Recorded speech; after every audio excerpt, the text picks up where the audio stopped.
SM Store, amanah dalam muamalah. Bismillahirrahmanirrahim. Assalamualaikum warahmatullahi wabarakatuh. Alhamdulillahi ala ihsani wa syukrun lahu ala taufiqihi wa amtinani. Asyhadu an la ilaha illallah wahdahu la syarika la ta'ziman li sya'nih. Wa asyhadu anna Muhammadan abduhu wa rasuluhu da'iyan ila ridwani. Allahumma salli alaihi wa ala alihi wa sahbihi wa ikhwani.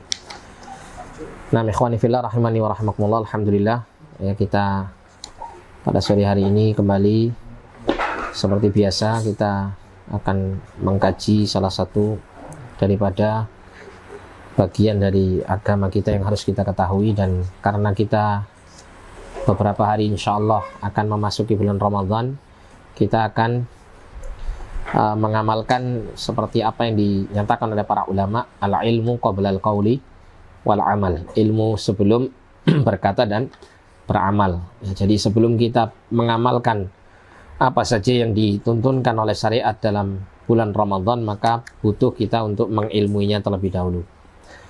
Nah, kita langsung saja antum buka pada halaman 2 ya, dari buku Fikih Ringkas Puasa Ramadan karya dua ustadz yang mulia, Abu Ubaidah As-Sidawi dan Abu Abdillah Syahrul Fatwa hafizahumullah. Kita masuk pada definisi puasa. Jadi kalau kita mempelajari agama itu mesti kita akan mendapati satu istilah ditinjau dari pengertian bahasa maupun pengertian istilah syariat. Kenapa kok selalu dipaparkan dua pengertian ini? Karena antara pengertian bahasa dan pengertian syar'i itu ada hubungannya, mesti ada hubungannya. Seperti contoh di sini adalah berkenaan dengan makna puasa, ya. Secara bahasa dari kata soma yasumu sauman wasiyaman, yang artinya adalah habsus syai'i, ya, menahan dari sesuatu, ya, al-habsu, menahan. Nah, setelah diketahui makna secara bahasanya, maka ketika diturunkan pada makna secara syariat, kita akan mendapati apa saja yang menjadi sesuatu yang ditahan, ya, dalam ibadah puasa ini. Diterangkan di sini, puasa itu adalah ibadah kepada Allah dengan cara menahan diri. Jadi ketika kita ini beribadah kepada Allah, ada beberapa bentuk ibadah itu. Ada yang kita melaksanakan bentuk dengan tata cara melakukan satu perbuatan. Ada juga di antara perintah Allah Subhanahu wa taala dalam satu ritual ibadah itu adalah dengan cara menahan diri. Dikatakan di sini ibadah kepada Allah dengan menahan diri dari makan, minum dan segala perkara yang membatalkan puasa. Dengan niat beribadah kepada Allah sejak terbit fajar yang kedua hingga terbenamnya matahari bagi orang-orang tertentu dengan syarat-syarat tertentu. Bisa disebutkan di sini bentuk ibadah kepada Allah dengan menahan diri dari makan, minum dan segala perkara yang membatalkan puasa dengan niat beribadah kepada Allah. Jadi karena dia adalah merupakan ibadah kepada Allah, maka dia harus dilakukan dengan dua persyaratan, ya. Yang pertama, syaratnya mengikuti petunjuk sunnah Rasulullah. Oleh karena itu disebutkan di sini puasa adalah bentuk ibadah kepada Allah yang bentuknya adalah menahan diri dari makan, minum dan segala perkara yang membatalkan puasa. Ya, termasuk nanti juga disebutkan mulai dari terbit fajar yang kedua hingga terbenamnya matahari bagi orang-orang tertentu dengan syarat-syarat tertentu. Semua ini erat kaitannya dengan hal-hal yang ditunjukkan oleh petunjuk sunnah atau petunjuk dari Rasul Shallallahu Alaihi Wasallam dari Al-Quran dan As-Sunnah. Sedangkan kalimat dengan niat beribadah kepada Allah, nah ini adalah salah satu syarat yang lain dalam kita beribadah kepada Allah, yaitu dengan niat yang ikhlas karena Allah Subhanahu Wa Taala. Kemudian hukumnya, ini kita tidak rinci karena nanti dirinci oleh penulis ya pada halaman-halaman berikut. Hukumnya puasa hukumnya wajib. Jadi puasa ini dimaksud di sini puasa Ramadan.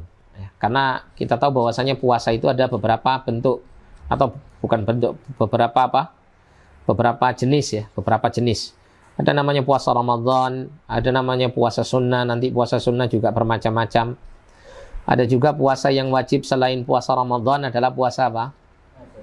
Puasa nazar. Terus apa lagi? Kafarat atau qadha puasa Ramadan kan gitu ya.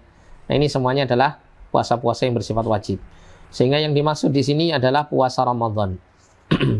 Puasa Ramadan hukumnya wajib bagi setiap muslim yang baligh, berakal dan tidak memiliki uzur. Jadi 3 hal ini harus 4 hal ya. Muslim, Islam ya. Kemudian baligh, berakal, kemudian tidak memiliki uzur. 4 hal ini kalau ada pada diri seseorang maka wajib bagi dia untuk berpuasa. Sehingga di sini kalau dia bukan muslim, orang kafir, tidak ada kewajiban untuk berpuasa. Kemudian jika dia anak-anak belum baligh maka tidak ada kewajiban untuknya. Akan tetapi dalam kaitannya dengan puasa anak-anak itu hanya diperintah dan dianjurkan, bukan diwajibkan sifatnya. Bentuknya seperti apa? Melatih mereka untuk bisa berpuasa. Kemudian berakal. Berakal di sini maksudnya adalah orang tersebut bukan orang gila atau kehilangan kesadarannya. Sehingga orang gila tidak wajib untuk berpuasa. Kemudian tidak memiliki uzur. Uzur yang dimaksud di sini apa saja? Bagi laki-laki dan perempuan secara umum, yaitu sakit, kemudian safar. Ya. Kalau safar, khusus untuk safar ini, seseorang itu diberi 2 pilihan. Ima dia melanjutkan puasanya atau tidak melanjutkannya.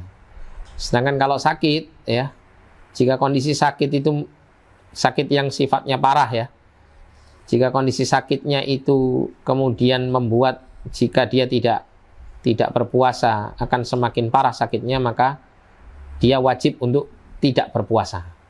Wajib, bukan dianjurkan ya, tapi wajib. Karena ada orang sakit itu yang mungkin masih dalam kategori pilihan. Ada orang sakit itu yang kategorinya pilihan. Artinya kalau dia berpuasa maka sakitnya tidak bertambah parah.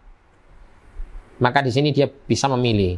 Ya, entah dia membatalkan diri untuk berpuasa atau untuk tidak berpuasa. Ya. Itu boleh. Artinya kalau dia mengambil uzurnya maka ini dibolehkan. Termasuk seperti safar tadi. Tapi kalau untuk sakit ini, jika sakitnya parah dan apabila dia berpuasa maka akan semakin memperparah sakitnya, maka wajib bagi dia tidak berpuasa. Dia wajib menggantinya di hari yang lain. Karena Allah berfirman, wala tulqu biaidikum ila tahluka. Jangan kamu itu menjatuhkan dirimu ke dalam jurang kebinasaan. Ya.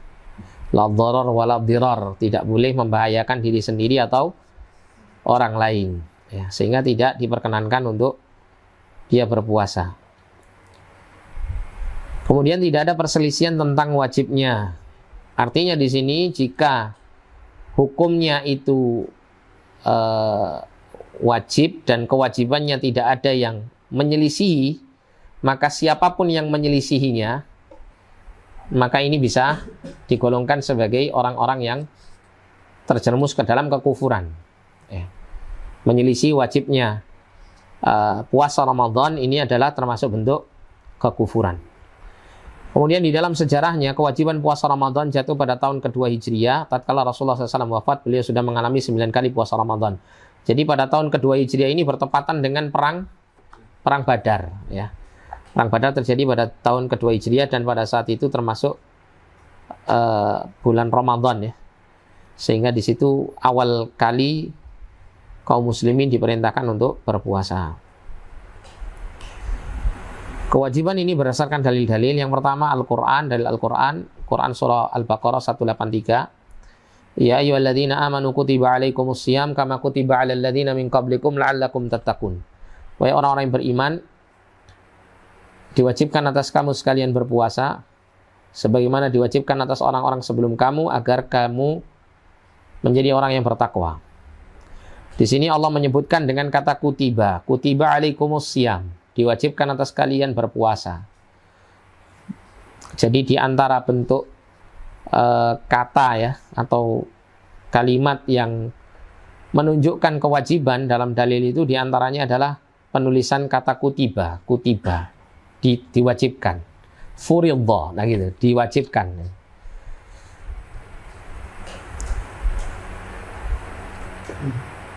Kutiba alaikumusiyam, diwajibkan atas kamu sekalian berpuasa, maknanya adalah puasa Ramadan. Kama kutiba alal ladzina min qablikum, sebagaimana diwajibkan atas orang-orang sebelum kalian.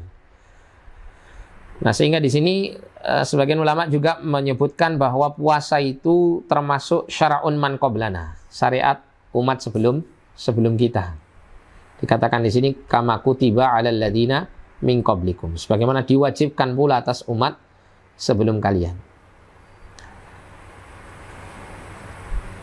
La'allakum tattaqun, agar kalian menjadi orang yang bertakwa. Kalau la'alla ini, kalau kita belajar bahasa Arab, la'alla ini untuk menunjukkan litaraji, untuk menunjukkan harapan. Ya, akan tetapi setiap kali Allah menyebut la'alla itu bukan untuk menunjukkan harapan, tapi menunjukkan kepastian. Sehingga kalau orang itu melakukan ibadah puasa ini dengan sebaik-baiknya, dengan sebenar-benarnya, ya, itu bukan hanya diharapkan dengan itu dia akan menjadi orang bertakwa, enggak. Tapi dia benar-benar akan menjadi orang yang bertakwa. Dan kalau kita renungkan memang seperti itu ibadah puasa ya. Ibadah puasa itu kan sifatnya menahan. Tapi bukan berarti sifat ibadah puasa yang menahan itu kemudian dia tidak dibarengi oleh ibadah-ibadah yang lain. Makanya dalam Ramadan itu kan memang puasa Ramadan adalah ibadah yang paling menonjol ya. Karena memang disebabkan karena ibadah inilah kemudian Allah menjadikan Ramadan itu salah satunya ya menjadi bulan yang mulia ya, yang diwajibkan di dalamnya puasa Ramadan. Nah, dikatakan di sini la'allakum tattaqun, jadi puasa itu juga jika dilakukan dengan sebaik-baiknya tentunya diiringi dengan berbagai macam amal saleh yang dituntunkan oleh syariat. Sebelum membaca Al-Quran, sholat malam, terus juga tetap memperhatikan kewajiban-kewajiban yang lainnya. Kemudian dalam berpuasa itu sendiri banyak hal-hal yang harus diperhatikan, seperti tidak hanya lisan itu menahan diri dari makan dan minum, tapi juga menahan diri dari apa? Ucapan-ucapan yang sia-sia ya. Idza shama ahadukum fala yarfuth wala yaskhab wala yajhal, kan gitu ya. Wa in syatamahu ahadun falyakul inni shaimun, kan gitu. Nabi mengatakan jika salah seorang di antara kalian berpuasa maka jangan dia mengucapkan kata-kata rafath, kata-kata yang mengandung hal-hal yang bersifat cabul. Rafath itu yang keji, kotor. Ya, mengandung hal-hal yang bersifat cabul. Kemudian yaskhab wala yaskhab, jangan dia berteriak-teriak. Ya, jangan berteriak-teriak. Wala yajhal, jangan dia bertindak seperti orang bodoh, terlalu guyon yang berlebihan, kemudian melakukan hal-hal yang sia-sia, ya, mungkin bersiul-siul atau nyanyi tidak jelas atau macam-macam ya, perbuatan-perbuatan yang sia-sia. Apabila salah seorang dari kalangan manusia itu mencela kamu atau mengajak berantem gitu ya kepadamu, maka hendaklah ucapkan ini shaimun, sesungguhnya aku orang yang berpuasa ya. Nah, ini menunjukkan bahwasanya puasa itu tidak hanya menahan diri dari makan dan minum serta syahwat saja, termasuk juga hal-hal yang lainnya dari hal-hal yang bersifat akhlak, bersifat batin, ini pun juga harus ditahan ya dari hal-hal yang tidak baik. Nah, sehingga di sini kalau orang itu benar-benar menyempurnakan puasanya dengan berbagai macam yang disyariatkan dalam kaitannya dengan puasa atau yang mengiringi puasa, maka firman Allah mengatakan la'allakum tattaqun, pasti kalian menjadi orang yang bertakwa. Kemudian yang kedua, dalil dari hadis dari Ibnu Umar radhiyallahu anhuma dari Nabi sallallahu alaihi wasallam, bunyal Islamu ala khamsin, Islam dibangun di atas 5 perkara. Jadi ini rukun Islam yang 5 ya. Syahadatu an la ilaha illallah wa anna Muhammadar Rasulullah wa iqamus shalah wa ita'uz zakah wa siyami Ramadan. Disebutkan di sini siyami Ramadan, kemudian wal hajj. Kemudian yang ketiga dalil ijma'. Ijma', kesepakatan seluruh ya para ulama kaum muslimin akan wajibnya puasa Ramadan. Nah, dikatakan di sini barang siapa mengingkari kewajibannya atau meragukannya maka dia kafir. Ya, ada namanya kufur, namanya i'rad. Kufur i'rad itu artinya kufur yang sifatnya berpaling dan mengingkari. Ya. Ada namanya kufur itu syak, kufur syak, kufur karena ragu-ragu.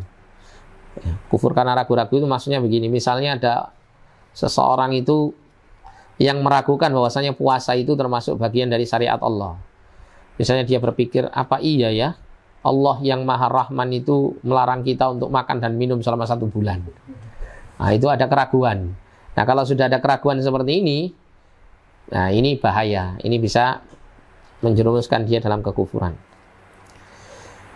Nah, dikatakan di sini berarti dia telah mendustakan Allah dan Rasul-Nya. Mengingkari atau meragukan itu bagian dari kufrut takdzib, ya, kekufuran yang sifatnya mendustakan Allah dan Rasul-Nya. Di dalam masalah ini tidak ada uzur kecuali orang yang jahil baru masuk Islam sehingga belum tahu kewajibannya. Maka dia perlu diajari. Nah, kenapa kok orang yang yang mengingkari atau yang mendustakan atau yang meragukan puasa atau kewajiban puasa Ramadan ini kok dinyatakan kafir ya? Kok tidak ada uzur baginya? Karena ini termasuk dalam agama istilahnya ma'lumun minad dini bid-darurah. Jadi perkara yang wajib secara mendasar untuk diketahui oleh tiap-tiap muslim dan muslimah. Kecuali dikatakan di sini kecuali orang yang jahil baru masuk Islam sehingga belum tahu kewajibannya. Baru saja dia bersyahadat, ya tentunya dia tidak akan banyak tahu tentang mana-mana yang wajib dalam agama yang harus dia jalankan. Nah, sehingga ketika orang yang seperti ini dia menganggap bahwasanya puasa Ramadan tidak wajib, maka bagi dia masih ada uzur. Tapi kalau orang itu sudah ya memeluk agama Islam sekian puluh tahun, terus kemudian ditanya apa puasa Ramadan itu wajib, dia mengatakan ya tidak tahu gitu ya, atau mengingkarinya, oh tidak wajib atau meragukannya. Nah, ini jelas tidak ada uzur bagi dia. Ya, karena ini adalah perkara yang harus diketahui secara mendasar. Adapun orang yang tidak berpuasa padahal mengakui kewajibannya, maka dia berdosa besar namun tidak kafir selama dia tidak melakukan istihza. Ya. Selama dia tidak melakukan istihza, mengejek syariat puasa. Meskipun dia mengakui kewajibannya tapi dia kemudian mengejeknya. Seperti sebagian orang ya, ini contoh saja ya, contoh. Misalnya ada orang yang mungkin sering kita dengar ya, kamu itu kenapa pakai puasa? Dia meyakini bahwasanya puasa Ramadan itu wajib. Tapi dia mengatakan dengan istihzanya, dia mengatakan karena dia nggak puasa gitu mungkin ya. Dia kemudian mengatakan kepada kawannya, hanya sekedar guyonan dengan kawannya, wah kamu puasa itu dibohongi orang Arab misal gitu. Atau kalimat yang serupa dengan ini. Oh kamu itu pengikut kadrun misal gitu ya. Atau yang lain-lainnya dari kalimat-kalimat yang mengejek syariat. Maka yang seperti ini termasuk bagian dari kekufuran. Ya, akan tapi kalau orang itu masih mengakui kewajibannya dan dia merasa berdosa kalau dia tidak berpuasa gitu ya, maka di sini dia kategorinya berdosa besar namun tidak sampai kafir. Ini penjelasan secara globalnya ya, secara globalnya demikian. Kemudian di sini disebutkan hikmah dan manfaat puasa. Yang pertama, melatih jiwa untuk taat kepada Allah. Di sini dikatakan jiwa seorang muslim harus dilatih dan dibiasakan untuk mengerjakan ketaatan karena jiwa bersifat seperti anak kecil yang perlu dilatih. Kalau antum baca dalam kitab Asyru Qawaid itu ya, 10 kaidah dalam tazkiyatun nafs, dalam penyucian jiwa, Syekh Abdul Razak pada poin yang ke-10, kaidah ke-10 mengatakan ma'rifatun nafsi, mengenal jiwa. Itu beliau menjelaskan, ya beliau mengambil keterangan dari Imam Al-Ajuri. Imam Al-Ajuri beliau menulis di dalam kitabnya ya, kalau tidak salah judulnya Adabun Nafsi, kalau tidak salah Adabun Nufus atau apa itu. Itu beliau memberikan contoh atau permisalan bahwa jiwa manusia, nafs manusia ini seperti seekor anak kuda jantan yang indah ya. Yang kelihatan nanti bakal kuda ini ya dewasanya akan menunjukkan keunggulan secara fisiknya. Ya. Akan tetapi kuda itu tidak akan bisa memberikan manfaat, atau anak kuda itu tidak akan bisa memberikan manfaat ketika dia nanti dewasa. Jika kuda itu hanya dinikmati dari sisi keindahan fisiknya tanpa dilatih. Ya, sama dengan jiwa manusia itu, Masya Allah ya, satu hal yang indah. Allah ciptakan jiwa manusia itu memiliki pilihan ya, yang berbeda dengan jiwa-jiwa makhluk yang lain. Seperti makhluk misalnya malaikat misalnya. Allah menjadikan jiwa malaikat, nafs malaikat itu tanpa ada pilihan. Dia hanya berkehendak untuk melakukan ketaatan kepada Allah. Atau nafsnya syaitan ya, atau nafsnya iblis. Setelah dia memilih jalan kekufuran ya, jalan kedurhakaan kepada Allah, maka Allah tetapkan nafsnya ini kecenderungannya untuk melakukan kedurhakaan kepada Allah SWT. Tapi manusia, Allah mengatakan fa'alhamaha fujuraha wa taqwa. Allah ilhamkan kepada jiwa manusia itu potensi untuk berdosa dan potensi untuk bertakwa. Akan tetapi jiwa ini dibutuhkan untuk dilatih. Butuh dilatih dia. Ya. Kalau tidak dilatih, yang terjadi apa? Kecenderungan jiwa manusia ini ada pada keadaan di mana disebut dengan al-ammarah bisu ya. Jadi jiwa manusia itu ada tiga keadaan sesuai dengan hal yang mempengaruhinya. Ada namanya nafsul mutmainnah, jiwa yang tenang, jiwa yang tentram dengan ketaatan, dengan zikir, dengan iman, dengan kebaikan-kebaikan, kecenderungannya untuk selalu mentaati Allah. Kemudian ada an-nafs al-lawwamah, nafsul lawwamah. Ini kondisinya 50-50, di tengah-tengah. Ya. Jiwa ini sering mencela diri sendiri jika dia melakukan perbuatan-perbuatan yang tidak baik. Ya, kadang kita ini ketika melakukan satu kesalahan itu kan dalam hati kan ada kayak semacam pencelaan terhadap diri sendiri. Kenapa kamu kok ngelakoni begini? Kenapa kok kamu gitu? Nah, itu namanya an-nafsul lawwamah. Ada yang ketiga ini an-nafsu al-ammaratu bisu. Jiwa yang senantiasa memerintahkan pada perkara-perkara yang buruk. Nah, ini kalau sudah keburukan mendominasi pada jiwa seseorang dan kemudian dia terbiasa dengan kemaksiatan-kemaksiatan, maka yang menonjol ini keadaannya an-nafsul ammaratu bisu. Tapi kalau jiwa ini dilatih, dididik untuk terus mencintai ketaatan, mencintai ya melakukan kebaikan dan menghindari keburukan-keburukan, ya, menjalankan perintah, menjauhi larangan-larangan Allah, maka hatinya ini akan, atau jiwanya ini akan menjadi itmi'nan, menjadi tenang. Ya, menjadi tenang.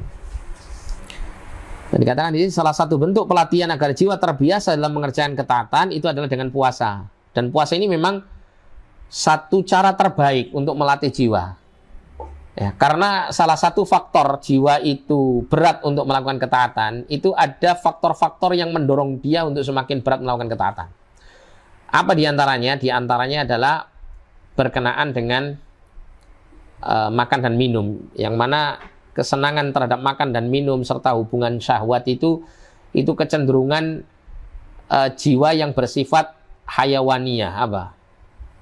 Kalau bahasa kita itu naluri kehewanan, nah itu. Itu ada pada diri kita.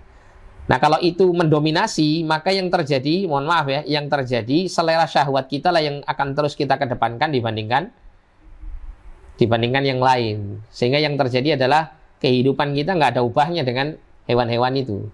Makanya orang-orang kafir, karena mereka menjauhkan jiwa mereka dari iman, ya, menjauhkan keadaan jiwa mereka dari jiwa yang tenang ini, dengan iman, dengan ketaatan dan seterusnya, maka yang terjadi jiwanya ini timbul apa?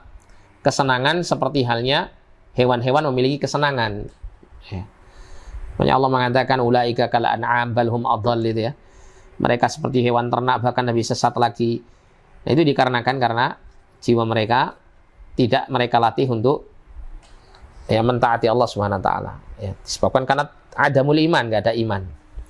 Tapi kalau ada iman, tentu dia akan berusaha untuk melatih jiwanya untuk bertakwa. Dan puasa ini Masya Allah, ya, dengan puasa, ya, faktor-faktor yang merusak jiwa diantaranya adalah gangguan syaitan, itu akan melemah syaitan ini. Kenapa? Karena Nabi mengatakan syaitan itu yajri majrad dam, masuk ke dalam hati manusia itu melewati saluran darahnya manusia ini. Yang kalau dipersempit, dengan berpuasa, maka syaitan akan tidak leluasa untuk keluar masuk dalam hati manusia. Sebab di dalam puasa seseorang akan meninggalkan sebagian kenikmatan yang asalnya halal, menahan makan, minum, berkumpul dengan istri, yang semuanya ini ditinggalkan demi mencari ridha dan pahala Allah. Artinya kalau perkara yang mubah sebelumnya dia bisa tinggalkan karena keridhaan Allah, maka tentunya apa? Dia akan lebih ringan lagi untuk meninggalkan sesuatu yang Allah murkai, yang Allah ancam ya, orang tersebut untuk mengerjakannya, itu akan lebih mudah lagi untuk dia tinggalkan. Ya, perkara yang sebelumnya boleh saja kalau dilarang oleh Allah sebelum di bulan Ramadan seseorang bisa meninggalkannya gitu ya. Lah, apalagi kalau memang secara awal dia adalah larangan Allah Subhanahu wa taala, pasti tentunya lebih mudah untuk dia tinggalkan. Nah, itu diantara hikmah dan manfaat puasa. Kemudian yang kedua, menumbuhkan sifat sabar. Wah, tidak cukup ini waktunya, 4:30 ini. Menumbuhkan sifat sabar. Nah, ini jelas ya. Jadi sabar itu kan ada 3 ya. Di sini dikatakan Ibnu Rajab ada 3, sabar dalam melakukan ketaatan, sabar dalam maksiat, ya, meninggalkan maksiat, sabar dalam menerima musibah. Dan 3-tiganya ini ada pada amal puasa. Sabar taat jelas, sabar meninggalkan maksiat lebih lagi gitu ya. Karena jangankan yang maksiat yang mubah saja sebelumnya dia tinggalkan karena ketaatan kepada Allah Subhanahu wa taala. Kemudian sabar menghadapi musibah, musibah kelaparan, musibah kehausan, ya. Itu ya dia bersabar di dalamnya. Sabar dalam menahan untuk tidak menyalurkan kesenangan dan sesuatu yang mendatangkan kelezatan syahwat. Itu semuanya adalah termasuk bagian daripada sabar dalam musibah. Kemudian yang ketiga, mensyukuri nikmat Allah. Termasuk hikmah puasa adalah mengingatkan kepada semua hamba akan besarnya nikmat Allah. Sebab seorang hamba akan menyadari betapa besarnya nikmat kenyang, ya, nikmat puas dalam makan dan minum, ketika dia merasa lapar dan haus, ketika dia kenyang setelah sebelumnya merasa lapar, atau hilang dahaganya ketika sebelumnya kehausan. Maka ini akan mendorong untuk bersyukur kepada Allah. Dan nikmat makan dan minum ini termasuk nikmat yang esensial kan gitu ya. Nikmat yang paling mendasar untuk kehidupan manusia. Yang ketika seseorang tidak makan dan tidak minum, ya tentunya benar-benar dia merasa berat ya dalam hidupnya. Nah, ketika itulah kemudian akan timbul kesadarannya terhadap nikmat Allah yang biasa dia rasakan. Disitulah kemudian dia akan mensyukuri nikmat Allah ini. Kemudian yang keempat, solidaritas antar sesama. Ya, inilah hikmah dari sisi kemasyarakatan. Sesungguhnya merasakan lapar dan haus demi menjalankan perintah agama akan memunculkan solidaritas dan perasaan senasib sepenanggungan dengan orang-orang miskin yang sehariannya sering merasakan kelaparan, kehausan. Dengan begitu akan tumbuhlah sifat peka dan peduli terhadap saudaranya yang kurang mampu. Al-Imam Al-Qayyim mengatakan puasa akan mengingatkan tentang keberadaan orang-orang yang kelaparan dari kalangan orang-orang miskin. Ibnu Humam mengatakan sesungguhnya tatkala orang yang puasa itu merasakan sakitnya rasa lapar pada sebagian waktu, maka hal itu akan mengingatkannya pada seluruh keadaan dan waktu yang akan membawanya bersegera untuk peduli kepada orang yang kurang mampu. Sebab meraih derajat takwa tadi sudah kita jelaskan ya. Kemudian sehat dengan puasa, ini juga banyak para ahli itu menyatakan bahwa puasa itu adalah ya sebuah keadaan yang akan menyehatkan. Ini banyak penelitian tentang ini ya. Nah, kemudian keutamaan puasa Ramadan. Yang pertama termasuk rukun Islam. Ya, kita tahu bahwasanya sesuatu yang termasuk bagian daripada rukun ketika dia tinggalkan dengan sengaja, maka dia telah merusak bangunan keislamannya. Nah, orang kalau merusak bangunan keislaman berarti ancaman masuk nerakanya lebih besar ya daripada yang lain-lainnya. Kemudian yang kedua, menghapus dosa yang telah lalu.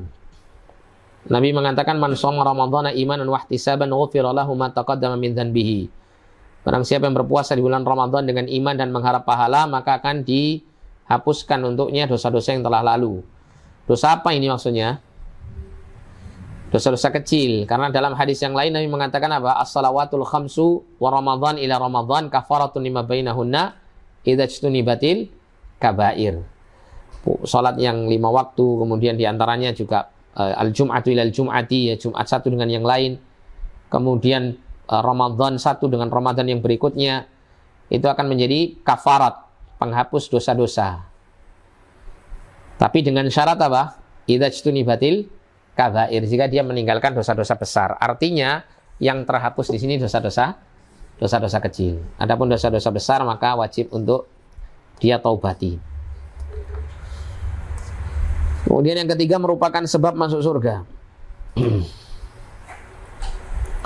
Ada seorang lelaki datang kepada Nabi, "Ara'aita idza shallaitul maktubat?" Dia mengatakan, "Bagaimana menurut pendapat engkau ya Rasul, jika aku salat yang 5 waktu, wa sumtu Ramadan, aku berpuasa bulan Ramadan, wa ahlaltul halal, dan aku menghalalkan yang halal," maknanya aku akan mengerjakannya dan dengan apa? Dengan dasar keyakinanku dan pengetahuanku bahwasanya itu adalah yang halal. Ya, sesuatu yang halal untukku. Wa haramtul haram, aku mengharamkan yang haram juga demikian. Aku akan meninggalkannya ya karena aku yakin dan mengetahui bahwa perkara itu adalah perkara yang diharamkan. Walam azid ala dzalika syai'an, dan aku tidak menambah atas hal itu sedikit pun. Adkhulul jannah, apakah aku masuk surga? Maka Nabi mengatakan na'am, iya. Di sini disebutkan bahwa puasa Ramadan salah satu bagian dari amal saleh yang mengantarkan seseorang masuk ke dalam surga. Kemudian yang keempat, doanya terkabulkan. Doa orang yang berpuasa dikabulkan oleh Allah. Disebutkan di sini likulli 'abdin minhum da'watun mustajabah. Ya. Bagi tiap-tiap hamba dari mereka, dari orang yang berpuasa itu ada da'watun mustajabah, doa yang mustajab. Kata Ibnu Hajar dikatakan di sini yaitu pada bulan Ramadan. Ini merupakan keutamaan yang besar bagi bulan Ramadan, dan orang yang berpuasa menunjukkan keutamaan doa dan orang yang berdoa.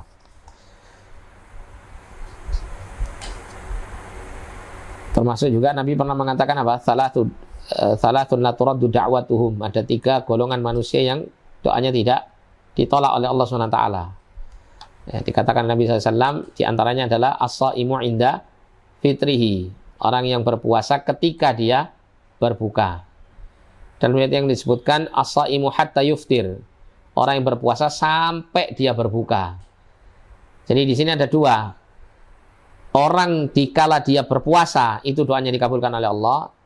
Orang dikala dia menjelang atau dalam kondisi dia berbuka, dia berdoa, maka ini pun juga dikabulkan doanya oleh Allah SWT. Kemudian yang kelima, pahala yang berlipat ganda tanpa batas. Nah, ini satu hadis Nabi SAW yang jika Nabi menyampaikan hadis ini saja, itu sudah sangat cukup untuk menggambarkan betapa besarnya pahala orang yang berpuasa, terutama di bulan Ramadan. Nabi mengatakan, kullu amali bani Adam yudha'aful hasanatu 10 amthaliha ila 700 dhi'fin. Setiap amal anak keturunan Adam itu akan dilipat gandakan kebaikannya atau pahalanya menjadi 10 kali lipat sampai 700 kali lipat. Qala Allah azza wa jalla berfirman, illa shaum, kecuali puasa. Di sini diperkecualikan, yang menunjukkan bahwa puasa ini satu-satunya amal soleh yang dikategorikan sebagai amal yang memiliki pelipat gandaan pahala yang lebih daripada yang lain. Ya. Akan tapi tidak boleh kemudian orang itu hanya fokus pada puasa saja tanpa fokus pada kewajiban yang lain.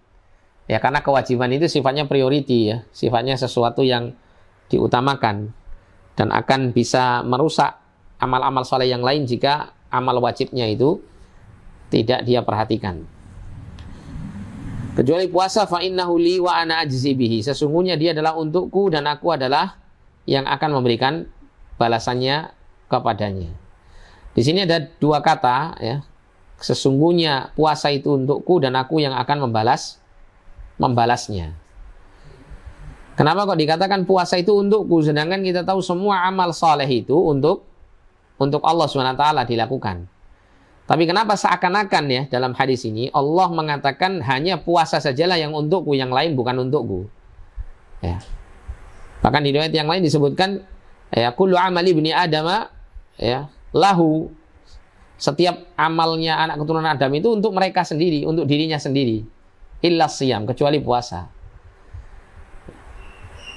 Nah, di sini sebagian ulama menjelaskan seperti Ibnu Rajab ya, dalam Lataiful Ma'arif itu beliau menerangkan tentang hal ini. Jadi kenapa kok puasa itu disandarkan pada beliau, dan ada juga keterangan yang cukup panjang ya, tapi salah satu saja di antara alasannya disebutkan kenapa kok puasa itu dinisbatkan atau disandarkan kepada Allah SWT. Karena puasa itu termasuk ibadah yang sifatnya sirriyah, tidak terlihat. Ya, kalau ibadah itu tidak terlihat, maka peluang dia untuk ikhlas karena Allah SWT itu sangat besar. Karena apa? Karena dia mau riya atau tidak riya, tidak bisa dia. Orang belum tentu percaya. Misalnya dia ingin riya karena dia puasa. Dia mengatakan ke orang-orang, saya puasa. Apa orang-orang bisa lihat kalau dirinya puasa? Kan tidak bisa. Beda kalau orang itu sholat. Sholat itu jangankan untuk dikatakan saya sholat ya gitu. Tidak. Dia sholat saja untuk riya bisa. Kenapa? Karena dia tampakkan sholatnya. Tapi kalau puasa tidak. Oleh karena itu puasa itu bisa menjadi satu amal soleh yang peluang untuk ikhlasnya sangat besar. Oleh karena itu dinyatakan fa innahu li, sesungguhnya puasa itu untukku, benar-benar murni ikhlas karena Allah. Wa ana ajzi bihi, dan aku yang akan memberikan balasan kepadanya. Nah, ini kalimat wa ana ajzi bihi ini menunjukkan bahwa Allah lah nanti yang memberikan pahala, penghargaan kepada orang yang berpuasa itu sendiri. Bukan yang lain-lain, bukan melewati malaikat atau yang lain-lainnya. Allah sendiri yang langsung memberikannya. Sehingga kalau Allah sendiri memberikannya, maka tentu kualitas dan kuantitasnya tidak bisa kita batasi, gitu ya. Nah, salah satunya ya yang menjadikan hal ini wa ana ajzi bihi, dan aku yang akan membalasnya. Ini juga sesuai dengan firman Allah SWT, innama yuwaffas sabiruna ajrahum bighairi hisab. Ya, karena puasa itu adalah bagian daripada ibadah yang sangat menonjol sifat sabar di dalamnya. Makanya kemudian dia dikategorikan sebagai amal soleh yang berkaitan dengan kesabaran. Ada riwayat, wallahu alam, riwayatnya mungkin kurang kuat ya. Ada hadis itu yang menerangkan as-siyamu atau as-saumu nisfus sabri, puasa itu adalah separuh dari kesabaran. Nah, tapi di sini menunjukkan bahwa puasa itu erat kaitannya dengan as-sabr, kesabaran. Kemudian golongan yang diberi keringanan. Allah SWT mewajibkan puasa Ramadan dan dia memberikan kemudahan pula. Allah SWT tidak membebani kecuali sesuai dengan kemampuan para hambanya. Kemudian ini adalah keutamaan dari Allah. Firman-Nya, "Wa man kana maridan aw 'ala safarin fa 'iddatun min ayyamin ukhra yuridullahu bikumul yusra wa la yuridu bikumul usra." Barang siapa yang sakit atau dalam keadaan safar, bepergian jauh, maka hendaklah dia mengganti beberapa hari yang dia tinggalkan dari puasa Ramadannya itu pada hari yang lain, ya, mengqadha puasanya di hari yang lain. Allah menghendaki ya kemudahan untuk kalian, dan Allah tidak menghendaki kesulitan bagi kalian. Nah, kalimat ini juga menunjukkan bahwa syariat Islam itu adalah syariat yang mudah. Dalam arti mudah itu bisa dilakukan oleh setiap orang. Sehingga kalau ada satu bagian syariat yang tidak bisa dilakukan, ya, maka ada dua. Imma itu bukan syariat Islam. Ya, kenapa? Karena tidak bisa dilakukan. Imma bisa jadi ada faktor-faktor yang menghalangi orang itu untuk bisa mengerjakannya. Ya, sehingga dengan adanya faktor-faktor itu, Islam memberikan apa? Keringanan untuk mereka dalam menjalankan kewajibannya kepada Allah. Imma dibebaskan dan diganti pada keadaan yang lain, ya, di hari di mana dia tidak memiliki uzur untuk mengerjakannya. Ya, imma dia dikurangi kadarnya. Seperti misal orang sholat dalam kondisi sakit misalnya tidak bisa berdiri, maka kadarnya dikurangi. Jadi apa? Dengan cara duduk, kan gitu ya. Berdirinya diganti dengan cara duduk. Dan seterusnya dalam kondisi ya jika dia mampu untuk mengerjakannya. Kemudian siapa saja yang diperbolehkan tidak puasa? 1 dan 2, musafir dan orang yang sakit. Ini seperti yang saya jelaskan tadi ya. Jadi kalau ada orang yang melakukan perjalanan jauh, kemudian dia bisa memilih mana dia bisa lanjutkan puasanya, karena mungkin perjalanan jauhnya itu dengan transportasi yang mudah ya, dan nyaman misalnya, dengan waktu yang tidak cukup menghabiskan banyak waktu, maka lebih afdol untuk dia memilih tetap berpuasa. Lebih afdol ya, artinya kalau lebih afdol berarti boleh enggak? Kira-kira misalnya orang melakukan perjalanan dari Surabaya ke Jakarta naik pesawat hanya ditempuh 1 jam saja, sampai dalam kondisi seperti ini, sampai di Jakarta dia terus kemudian membatalkannya, atau di tengah-tengah di naik pesawat itu dia membatalkan puasanya, kira-kira boleh dia? Boleh gitu. Tapi lebih afdal dia mengambil kewajiban itu untuk tetap dia kerjakan ya, tidak mengambil rukhsahnya. Kemudian wanita haid dan nifas. Alaysa idza hadat lam tusalli wa lam tasum, ya, bukankah ketika wanita itu haid dia tidak salat dan tidak berpuasa, fadzalika nuqsanu diniha, yang demikian itulah berkurangnya agama wanita. Para ulama juga telah bersepakat bahwa wanita haid dan nifas tidak boleh berpuasa dan puasanya tidak sah. Kemudian 4 dan 5, wanita hamil dan menyusui serta orang lanjut usia. Wa 'alal ladzina yutiquna fidyatun ta'amu miskin, dan wajib bagi orang yang berat menjalankannya jika mereka tidak berpuasa, cukup dia membayar fidyah, yaitu memberi makan seorang miskin. Ibnu Abbas mengatakan lelaki renta dan wanita renta yang berat berpuasa, mereka dibolehkan untuk berbuka dan memberi makan seorang miskin untuk setiap harinya. Wallahu alam, ini juga termasuk, kalau saya pribadi ya, berkenaan dengan wanita hamil dan menyusui. Baik itu dia mengkhawatirkan kondisi bayinya atau kondisi dirinya, gitu ya. Maka dia cukup menggantinya dengan membayar fidyah. Tapi juga ada pendapat yang lain yang mengatakan ya, bahwa mereka perempuan ini kalau dia mengkhawatirkan tentang kondisi dirinya, maka dia cukup mengqadha saja di hari yang lain. Tapi kalau dia mengkhawatirkan kondisi bayinya, maka dia wajib untuk mengqadha dan membayar fidyah. Ada yang begitu ya. Wallahu a'lam. Kalau saya pribadi lebih cenderung kepada cukup membayar fidyah saja, karena ada riwayat athar dari Ibnu Umar ya, bahwa putrinya dalam kondisi hamil dan ketika digunakan untuk berpuasa maka dia muntah-muntah tidak sanggup, maka Ibnu Umar memerintahkan putrinya tersebut untuk membatalkan puasanya dan mengganti dengan fidyah. Pembatal-pembatal puasa, ada beberapa pembatal-pembatal puasa yang harus dihindari. Di antaranya apa yang dikatakan Syekhul Islam Ibnu Taimiyah tatkala berkata, telah diketahui bersama bahwa dalil dan ijma' menetapkan bahwa makan, minum, jima' dan haid membatalkan puasa. Jima' atau bersetubuh. Ketahuilah berdasarkan dalil-dalil di atas bahwa orang bersetubuh dengan istrinya pada siang hari bulan Ramadan terkena 5 hukum. Yang pertama, puasanya batal. Yang kedua, dia mendapat dosa. Yang ketiga, dia tetap diharuskan menahan diri untuk tidak makan dan minum sampai berbuka puasa serta tidak mengulanginya. Kemudian yang keempat, wajib membayar kafarat dengan urutan sebagai berikut. Pertama, membebaskan budak. Kedua, bila tidak mendapati budak, maka wajib berpuasa 2 bulan berturut-turut. Berturut-turut ini ya. Tidak boleh ada jeda meskipun 1 hari. Ketiga, bila tidak mampu puasa 2 bulan berturut-turut, maka memberi makan 60 orang miskin.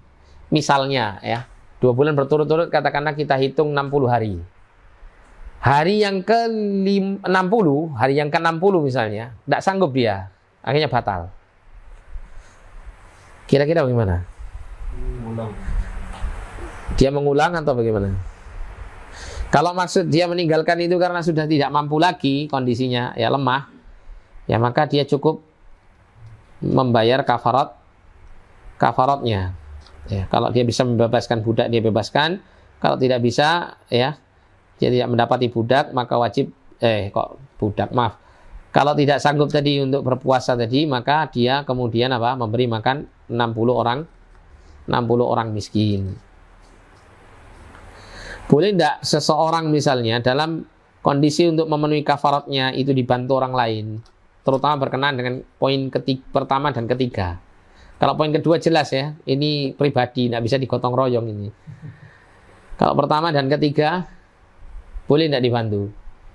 Misalnya dia mendapati ada budak, tapi tidak punya duit dia untuk membebaskan budak.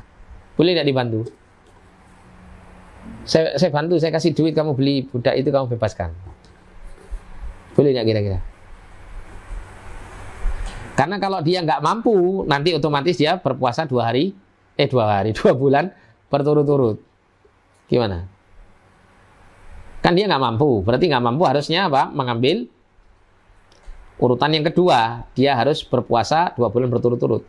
Tapi pada saat dia ingin menjalankan yang pertama, ada orang yang bantu dia, kasih duit.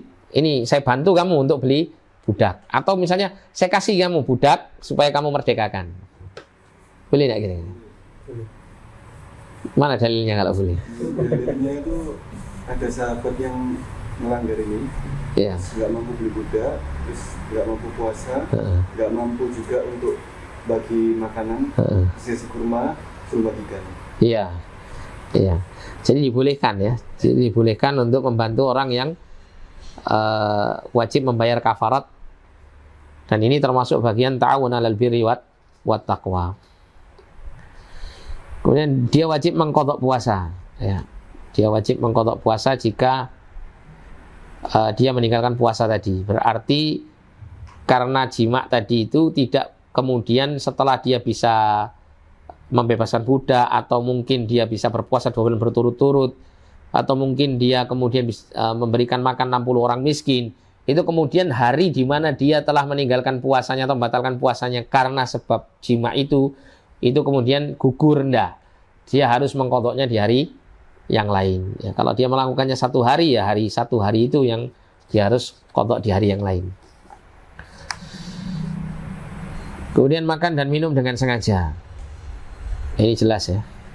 Kalau tidak sengaja berarti tidak batal.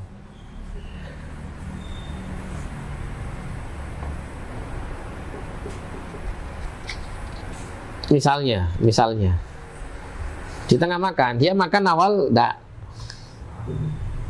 ingat gitu ya. Tapi tinggal 1 sendok dia masukkan ke mulut, dia kunyah-kunyah terus dia ingat. Boleh tidak kira-kira dia menelan makan yang dia ingat waktu itu? Tinggal 1 sendok masuk mulut, sudah dia kunyah, tinggal nelen, dia baru ingat, iya ya, saya kan puasa. Kira-kira boleh tidak dia menelan makanan di mulutnya? Hah? Boleh tidak? Tidak boleh lah ya. Tidak boleh. Kan tadi karena tidak ingat kan gitu ya. Karena lupa. Ya. Tapi ketika ingat meskipun hanya tinggal sedikit ya tidak boleh. Ya. Karena ada perbedaan antara makan sambil lupa dengan makan sambil ingat gitu ya.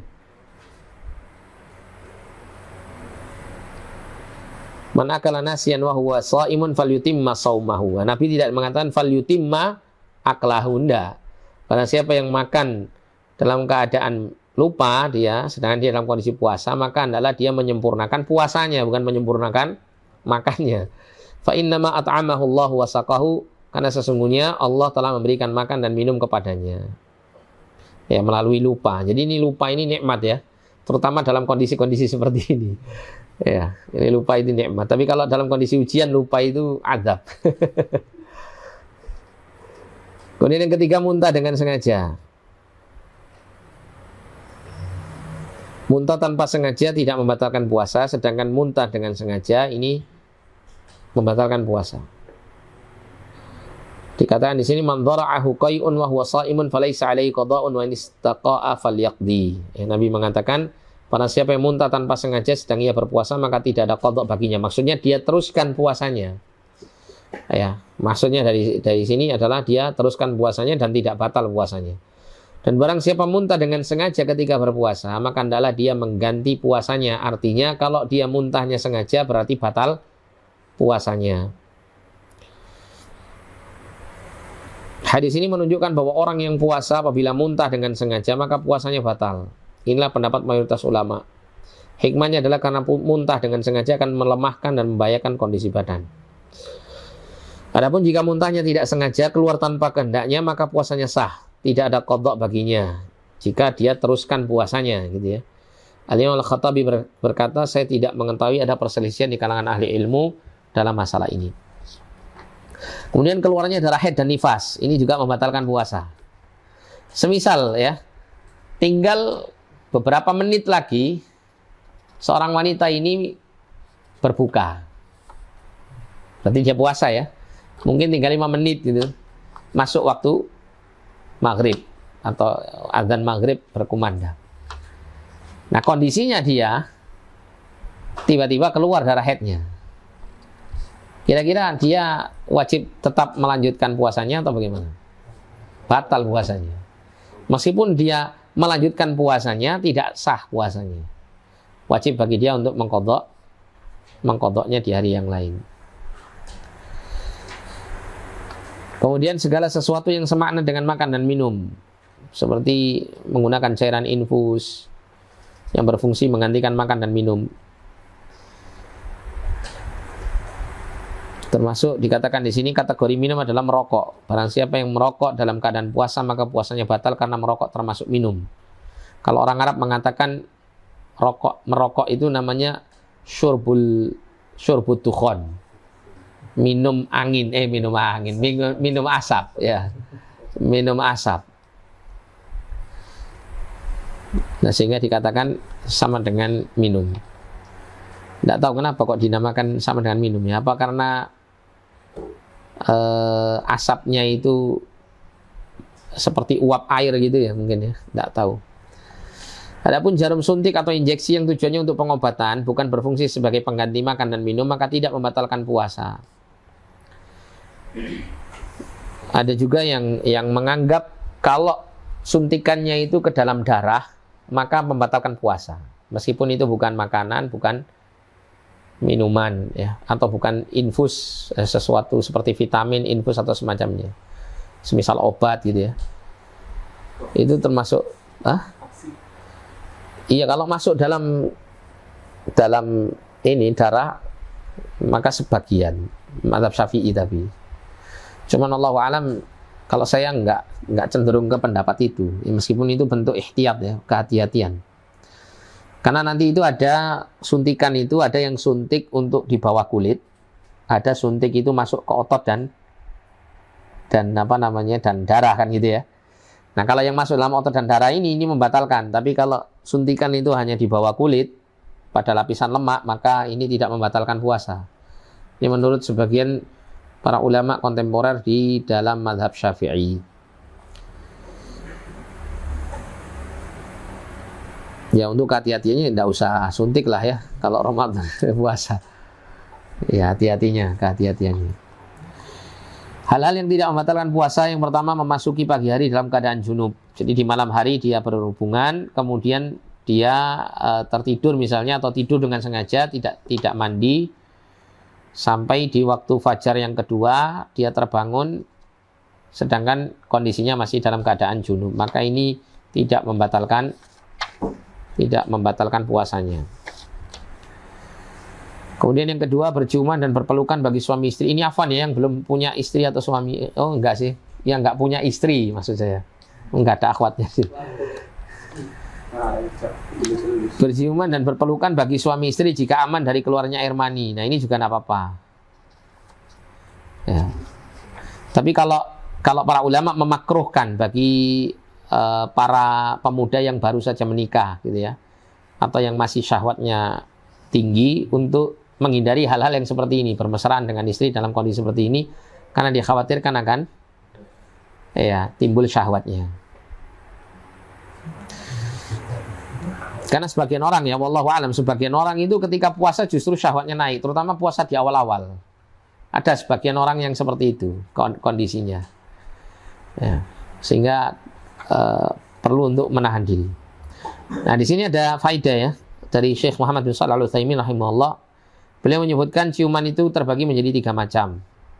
Ciuman yang tidak diiringi dengan syahwat, seperti ciuman seorang bapak kepada anak-anaknya yang masih kecil, maka hal ini boleh, tidak ada pengaruh dan hukumnya bagi orang yang puasa. Ini jelas ya. Yang kedua, ciuman yang dapat membangkitkan syahwat, akan tetapi dirinya merasa aman dari keluarnya air mani, bukan madhi ya, air mani. Maka menurut pendapat mazhab Hanabila, ciuman jenis ini dibenci, makruh hukumnya. Akan tetapi yang benar adalah boleh, tidak dibenci. Karena pernah Nabi mencium istrinya ya, tapi dalam kondisi tidak ya muncul syahwat. Ketika ciuman yang dikhawatirkan keluarnya air mani, ini ciuman yang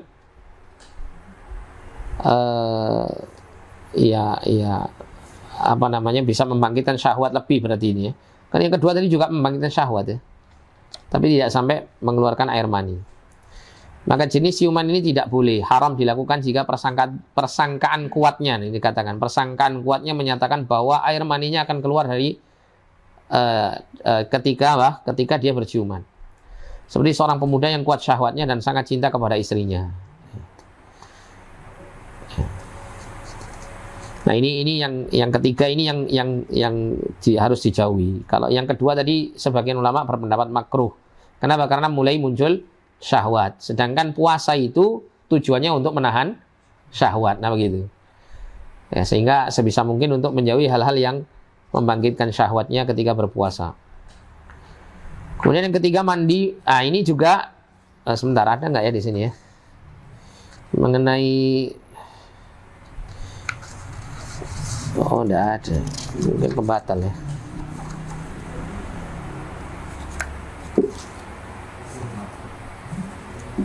Enggak ada di sini. Termasuk diantaranya berkenaan dengan masuk pembatal puasa. Mana pembatal puasa di sini? Enggak ada. Tadi sudah kita baca ya. Depan tadi ya. Iya. Ada yang diperselisihkan oleh para ulama, tapi ini pun juga sebisa mungkin dijauhi ya, terutama bagi para pemuda yang belum menikah. Itu mengenai istimta namanya. Istimta itu mengeluarkan air mani dengan sengaja dengan menggunakan ya alat tertentu atau anggota tubuh tertentu yang bukan bentuknya jima. Kalau bahasa medisnya sering disebut dengan onani atau masturbasi. Nah ini sebagian ulama berbicara tentang hal ini. Ini kita gak bahas masalah dosa atau tidaknya ya, tapi membahas tentang batal tidaknya puasa. Sebagian ulama mengatakan dia membatalkan puasa. Membatalkan puasa. Dan ini pernyataan membatalkan puasa ini meskipun tidak dibarengi dengan dalil yang sharih, yang jelas dari Nabi SAW bahwasanya melakukan onani atau masturbasi itu membatalkan puasa, akan tetapi sangat jelas sekali kalau dilihat secara analogi ya, kias, bahwasanya ketika seseorang berpuasa, maka sangat jelas sekali bahwa puasa itu adalah ibadah untuk menahan syahwat. Sedangkan hal yang seperti ini adalah melampiaskan syahwat. Itu yang pertama. Kemudian yang kedua, sebagian ulama mengatakan bahwa onani masturbasi tidak membatalkan puasa. Tidak membatalkan puasa. Kenapa? Alasannya nggak ada dalil. Nggak ada dalil yang mengatakan apa? Batal puasanya karena sebab ini. Ya wallahu a'lam ya, yang lebih hati-hati adalah menjauhinya. Kemudian yang ketiga, mandi mendinginkan badan dan berenang. Dikatakan di sini ya, sungguh aku telah melihat Rasulullah SAW bil arji, di arj. Yasubbu ala ra'sihil ma, ya, beliau menuangkan air ke atas kepala, wa huwa shaimun, sedangkan beliau berpuasa, minal atashi karena sebab haus, au minal har atau karena sebab panas. Ya, jadi boleh untuk mandi mendinginkan badan atau berenang atau kum-kum misalnya gitu ya, mendinginkan diri. Itu tidak apa-apa selama tidak berenang sambil minum air ya. Ya. Yang keempat, berkumur-kumur dan memasukkan air ke hidung tanpa berlebihan. Ini boleh. Akan tetapi makruh, sebagian ulama berkenaan dengan hal ini ya, memakruhkan. Sebagian mereka memakruhkannya. Dikatakan di sini, wabaligh fil istinsyaq ila an takuna shaiman, dan bersungguh-sungguhlah kalian ketika memasukkan air ke dalam hidung kecuali jika kalian sedang puasa. Jadi bolehnya berkumur-kumur bagi orang yang sedang puasa hukumnya sama saja baik ketika berwudu, mandi atau selain itu, puasanya tidak batal walaupun sisa-sisa basahnya air masih ada di dalam mulut. Demikian pula jika sisa berkumur tertelan bersama air liur, maka tidak membatalkan puasa karena hal itu sulit dihindari.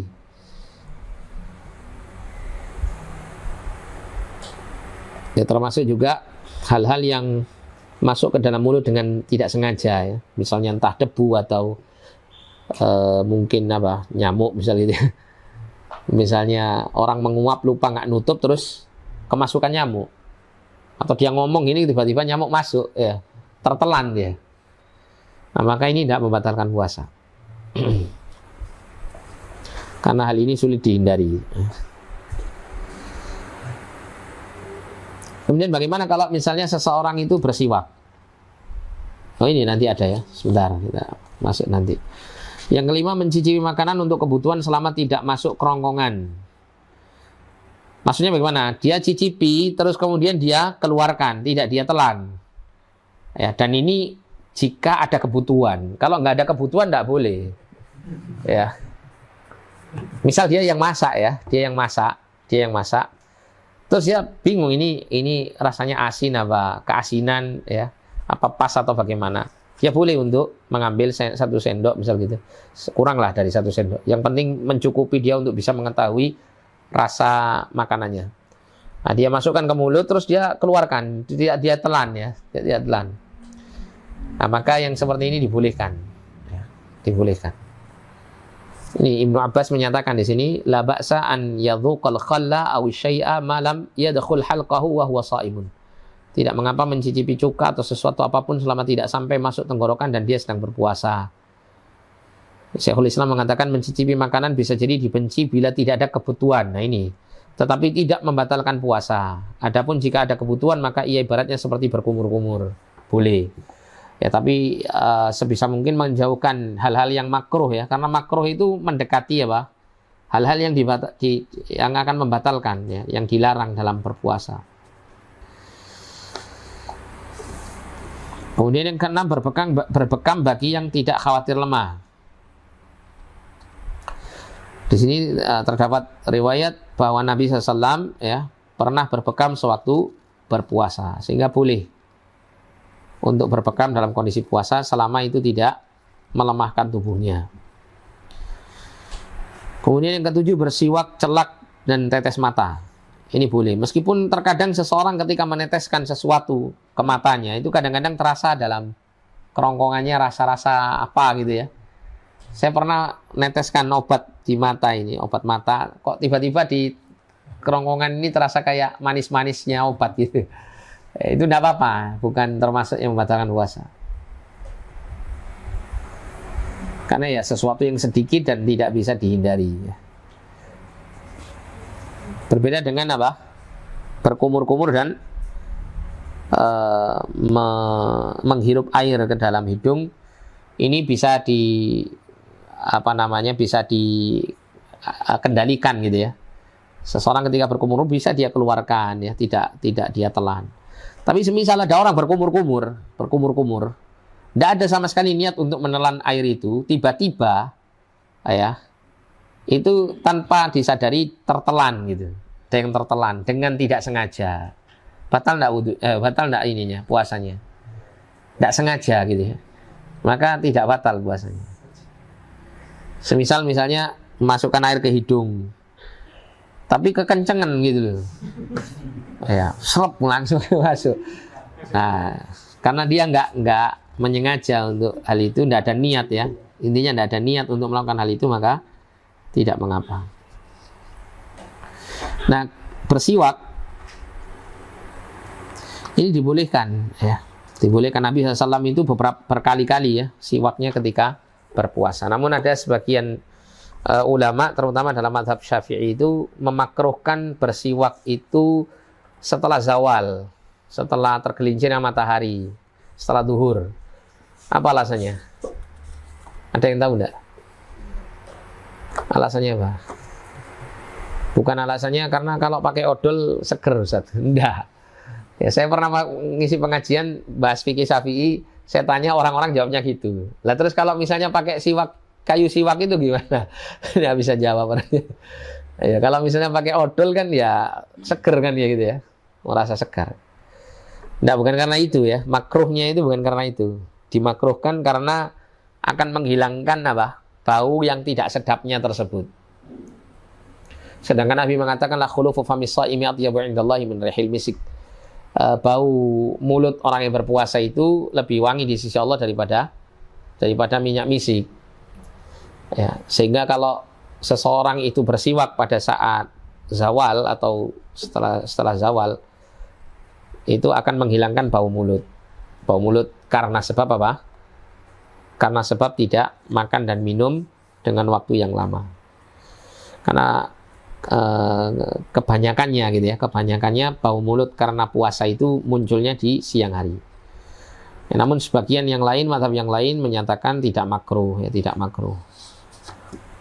Kemudian yang ke-8 menelan ludah, ini boleh, termasuk juga menelan apa itu? Ingus, tidak apa-apa, tidak membatalkan puasa. Kenapa? Karena itu bagian dari sesuatu yang ada dalam tubuh. Ya, sesuatu yang ada dalam tubuh kemudian dia telan kembali, maka itu tidak membatalkan puasa. Termasuk juga sulit dihindari ya, termasuk bagian dari apa yang berkaitan dengan sulit dihindari. Kemudian sunnah-sunnah di saat puasa. Sunnah-sunnah yang pertama makan sahur. Makan sahur, jelas. Tasahharu fa inna fis sahuri barokah. Bersahurlah kalian karena sungguhnya dalam sahur itu ada keberkahan. Dan paling minim ya, orang bersahur adalah dengan walau bijur'ati ma'in, kata Nabi, meskipun hanya seteguk air ya, seteguk air. Kemudian di sini disebutkan ya, berkahnya sahur banyak sekali. Ini diantaranya ya, antum bisa lihat di sini, nanti antum baca sendiri. Kemudian yang kedua menyegerakan berbuka. La yazalun nasu bi khairin ma'ajjalul fitrah. Manusia itu akan senantiasa tetap dalam kebaikan selama dia menyegerakan berbuka puasa. Ya, artinya di sini diharapkan seseorang yang segera melakukan buka puasa itu akan mendapatkan banyak kebaikan, termasuk diantaranya tidak akan menyelisihi jalannya para salafus saleh. Dikatakan di sini ya, inilah sunnah Rasulullah SAW yang banyak dilalaikan manusia, padahal jika umat Islam seluruhnya menyegerakan berbuka, sungguh mereka telah berpegang dengan sunnah Rasul dan jalannya salafus saleh. Mereka tidak akan tersesat dengan izin Allah selama berpegang dengan hal itu. Dan karena itu terkadang para ulama ketika membicarakan tentang hadis ini selalu menyinggung siapa? Menyinggung golongan Syiah Rafidhah. Kenapa? Karena mereka mengakhirkan berbuka mereka sampai benar-benar tampak di langit itu bintang-bintang. Itu baru mereka berbuka. Sedangkan Nabi melarang kita untuk berbuka dalam kondisi mengakhirkannya, kan gitu ya. Justru Nabi memerintahkan kita untuk menyegerakan berbuka. Nah, sehingga mereka tidak di atas sunnah Rasulullah SAW dan tidak di atas kebaikan. Kemudian yang ketiga berbuka dengan kurma dan berdoa. Ini dikarenakan karena kebiasaan Rasulullah SAW ya. Beliau selalu berbuka dengan rutobat, ya, rutobat. Jadi kurma-kurma rutob, kurma basah. Kalau tidak ada maka tamarat, ya, kurma kering. Kalau tidak ada maka berbuka dengan air. Kalau kita kan tidak ya, ya kurma, ya banyu, ya buah-buahan, gorengan, ya minumnya rupa telu, air putih, es, terus apa lagi, ya macam-macam. Insya Allah. Tapi ada sebuah faidah ya dari Imam Al-Ghazali. Beliau menjelaskan tentang kesalahan manusia ketika datang Ramadan. Yang seharusnya di bulan Ramadan itu seseorang itu berusaha untuk menyederhanakan makan dan minum ini. Akan tetapi justru di bulan Ramadan seseorang itu mengistimewakan ya, hidangan-hidangan di saat berbuka maupun di saat sahur. Maka ini kata beliau sangat-sangat bertentangan dengan istilahnya itu, kalau bahasa kita spiritnya Ramadan itu gitu. Ya, puasa di bulan Ramadan ini sangat bertentangan dengan itu. Hikmah dibalik kita berpuasa itu apa sih? Menahan syahwat makan dan minum, kan begitu. Lah kalau menahan syahwat makan dan minum terus kemudian saat buka puasa atau di saat sahur kemudian kita ngenak-ngenak kimangan dan ngombe itu ya. Nah ini kan sangat bertentangan gitu kan dengan kondisi sebelumnya. Itu menurut Imam Al-Ghazali. Cuman beliau tidak mengatakan itu haram, dah ya. Cuman akan apa ya istilahnya itu mungkin akan berkurang kemanfaatan puasanya itu. Terutama ketika dia berusaha untuk mengambil ibrah pelajaran darinya. Termasuk yang disunahkan di sini adalah mengucapkan kalimat dhahabadh dhama'u wabtalatil 'uruq wa thabatal ajru insyaallah. Disunahkan. Adapun untuk membaca doa Allahumma laka sumtu wa bika amantu ini dhaif hadisnya. Kemudian yang keempat memperbanyak sedekah. Memperbanyak sedekah ini seperti yang dilakukan Rasul SAW. Kemudian yang kelima membaca Al-Qur'an, ya jelas ya karena bulan Ramadan adalah syahrul Qur'an, diturunkannya Al-Qur'an, maka hendaklah seseorang berinteraksi memperbanyak membaca Al-Quranul Karim di bulan Ramadan. Oleh karena itu para salaf sangat bersemangat dalam hal ini, bahkan sampai mereka menjelaskan ya, hadis Nabi yang melarang kita untuk membaca Al-Quran lebih daripada 3 hari khatam. Bukan lebih dari 3 hari, maksudnya kurang dari 3 hari khatam itu dilarang oleh Nabi SAW. Jadi maksimal 3 hari. Akan tetapi khusus untuk Ramadan, menurut ya sebagian para salaf, hal itu adalah sesuatu yang disukai. Bahkan kalau bisa seseorang itu 1 hari bisa khatam 1 atau 2 kali, maka itu baik menurut mereka. Kemudian yang berikutnya, yang ke-6, sholat tarawih. Nabi mengatakan, man qama ramadhana imanan wa ihtisaban ghufira lahu ma taqaddama min dhanbihi. Barang siapa yang melaksanakan ya, sholat malam di bulan Ramadan dengan iman dan mengharap pahala, maka akan diampuni dosa-dosa yang telah lalu. Dan persyaratannya disampaikan Nabi SAW, man qama ma'al imami hatta yansarifa kutiba lahu qiyamul lailah. Barang siapa yang salat bersama imam sampai selesai, ditulis baginya salat sepanjang malam. Ini lebih utamanya untuk mengerjakannya bersama imam dan sampai selesai.